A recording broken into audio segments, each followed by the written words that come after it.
This is Electric Universe Eyes, and today I'm going to narrate the introduction of In the Beginning by Immanuel Velikovsky. This volume carries the name In the Beginning, the words with which the book of Genesis starts.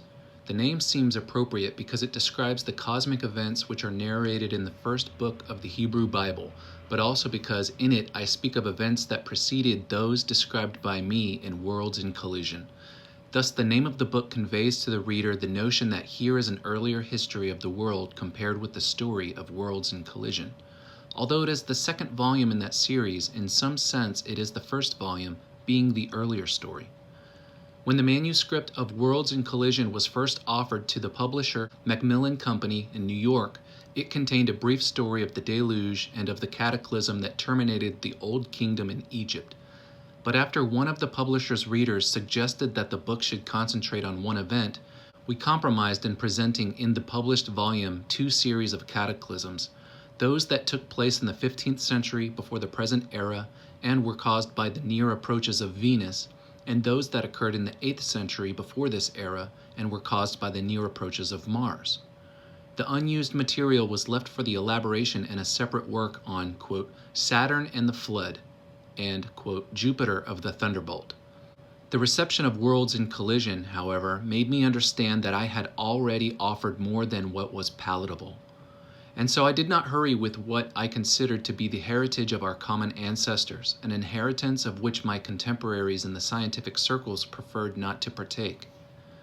Researching and writing this book, I would sit at the feet of the sages of many ancient civilizations, one day of the Egyptian learned scribes, another of the Hebrew ancient rabbis, the next of the Hindus, Chinese, or the Pythagoreans.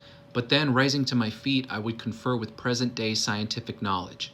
At times I came to understand what perplexed the ancients, and at other times I found answers to what perplexes the moderns.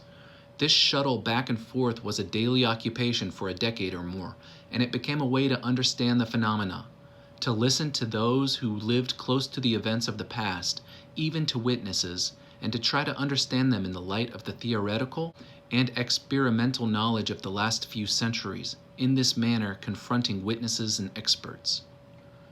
I realized very soon that the ancient sages lived in a frightened state of mind, justified by the events they or their close ancestors had witnessed.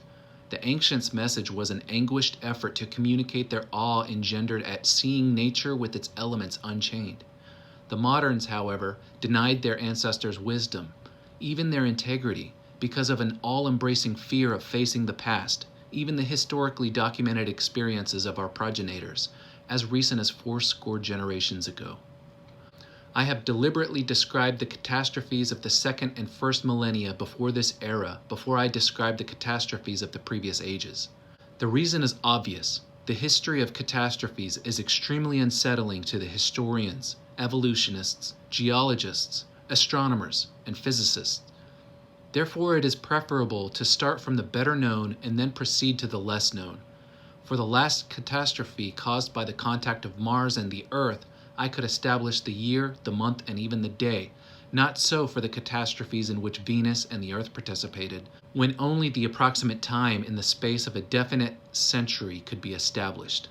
Still, I found it advisable to narrate the story of the second millennium first. It was possible to write the story of the contacts with Venus with a fair amount of detail. But each cataclysm is not only more remote in time from us, it is also obscured by the catastrophes that followed.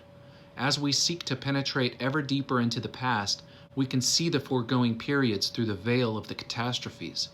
Dimmer and dimmer is the light behind every veil, till our eye can distinguish no more behind the veil that hangs over the period when the earth was moonless, though already inhabited by human life. We do not know the beginning. We can only enter the theater at what may have been the third or fourth act.